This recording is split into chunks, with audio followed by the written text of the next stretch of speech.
Saat ini, saya punya beberapa akun media sosial seperti WhatsApp, Facebook, Kaskus, Twitter, dan berbagai macam akun media sosial lainnya.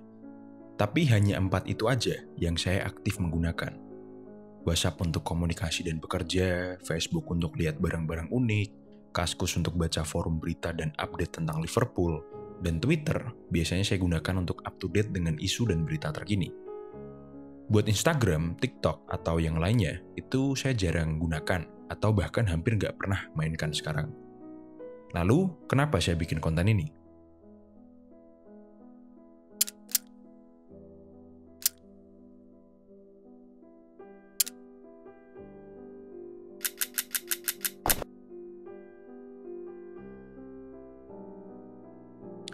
Dulu, saya punya beberapa karyawan yang sangat aktif sekali main media sosial. Dia setiap hari update story, menunjukkan kegiatannya sehari-hari, kedekatannya dengan keluarga, dan kedekatannya dengan rekan kerja. Tapi yang saya lihat di lapangan, dia tidak bisa bergaul dengan karyawan saya lainnya. Berbeda dengan apa yang dia upload di media sosial. Dan beberapa kali juga karyawan saya yang lain tuh lapor ke saya tentang ketidaknyamanan mereka sedikit-sedikit difoto atau direkam. Tentu sebagai bos saya khawatir, ini jadi concern saya. Dan karyawan ini selain nggak bisa bergaul dengan karyawan yang lain, dia ini juga performanya kurang bagus. Tapi saya nggak nyerah. Saya nggak pecat dia, saya coba cari solusi. Saya diskusi sama HR saya riset pribadi, saya tukar pikiran juga dengan teman-teman yang punya usaha juga. Dan berbagai macam hal sudah saya lakukan selama kurang lebih 6 bulan. Tapi hasilnya nihil. Sampai pada akhirnya saya minta dia mundur dan saya kasih pesangon. Tapi yang jelas saat itu saya gagal untuk memperbaiki performa karyawan saya. Dan itu saya jadikan pembelajaran. Dan setelahnya saya lumayan sering dapat karyawan yang aktif main medsos. Apalagi sekarang banyak karyawan saya yang masih muda-muda. Lalu hari ini akan saya bagikan beberapa ilmu dan pendapat saya tentang kenapa kita harus berhenti atau setidaknya mengurangi medsos. Ada satu hal yang jadi pendapat saya kenapa medsos itu tidak begitu penting. Yaitu, jika kamu merasa bahwa ketika kamu tidak main medsos, maka kamu tidak punya teman, itu salah. Faktanya, selain saya banyak juga orang yang saya kenal tidak punya medsos, tapi mereka tetap punya teman, dan banyak. Beberapa kali juga saya ngobrol sama mereka dan pendapat mereka, tanpa menggunakan medsos, mereka merasa lebih baik, lebih enak, lebih damai, dan lebih bahagia.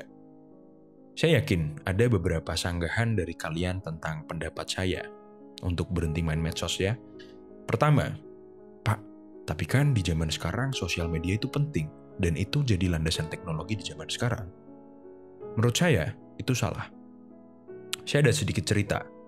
Dulu saya pernah melakukan kunjungan kerja ke beberapa kantor media sosial. Dan ada hal unik yang saya temukan. Yaitu, mereka memperkerjakan orang-orang yang disebut attention engineers. Yang biasanya job desk-nya itu mengambil konsep dari judi-judi atau kasino-kasino yang diimplementasikan pada media sosial. Sehingga bisa membuat media sosial itu sangat candu, sangat adiktif. Maka dari itu, jika kalian beranggapan bahwa media sosial itu landasan teknologi, itu salah. Sama seperti judi, game, YouTube, media sosial, itu hanya bentuk entertainment aja. Kedua, Pak, saya nggak bisa berhenti medsos, karena saya rasa media sosial itu sangat penting untuk kesuksesan saya, dan personal branding yang kuat, dan akun medsos yang besar, maka saya akan mudah ditemukan, dan orang-orang akan tahu siapa saya. Dan jika saya terkenal, kesempatan pasti akan mendatangi. Itu salah. Faktanya, di zaman sekarang, yang dibutuhkan untuk membuat kamu sukses itu adalah kemampuan untuk memproduksi atau menciptakan hal yang baru, hal yang langka, atau hal yang berharga. Kalau di mata bisnismen, hal yang mudah ditiru atau nggak begitu berharga, jelas tidak akan kami lirik. Simpelnya, media sosial itu nggak akan membawa kamu ke titik tertinggi. Mentok-mentok ya, jadi brand ambassador atau CEO bayangan.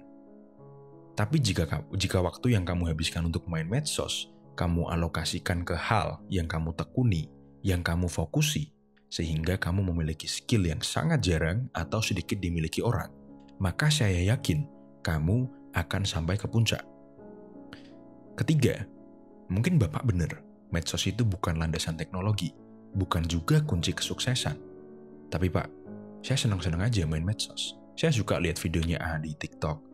Pun juga, saya juga main medsos buat isi waktu luang aja Pak. Menurut saya, main medsos itu nggak salah, nggak ada bahayanya. Dan saya masih bilang itu salah. Main medsos, seperti yang saya sebutkan di poin 2, itu adiktif, candu. Dan ketika kalian melakukan hal yang perlu konsentrasi, perlu fokus, atau membosankan, maka kalian akan berhenti melakukan itu dan beralih ke scroll medsos. Sama seperti konten saya sebelumnya, kalian jadi malas dan suka menunda-nunda. Dan dampak jangka panjangnya, kalian akan memiliki gangguan kesulitan untuk fokus. Dan menurut beberapa riset, ini bisa jadi hal yang permanen. Berarti, jika kalian apes, kalian selamanya akan sulit untuk fokus. Tapi kembali lagi, saya rasa kalian bisa memberikan toleransi selama pekerjaan kalian saat ini bergantung dengan media sosial. Maka nggak masalah. Pesan saya cuma satu, jangan sampai kecanduan. Udah, itu aja. Oke, sekian dari kuliah kita hari ini. Jangan lupa like, share, dan subscribe.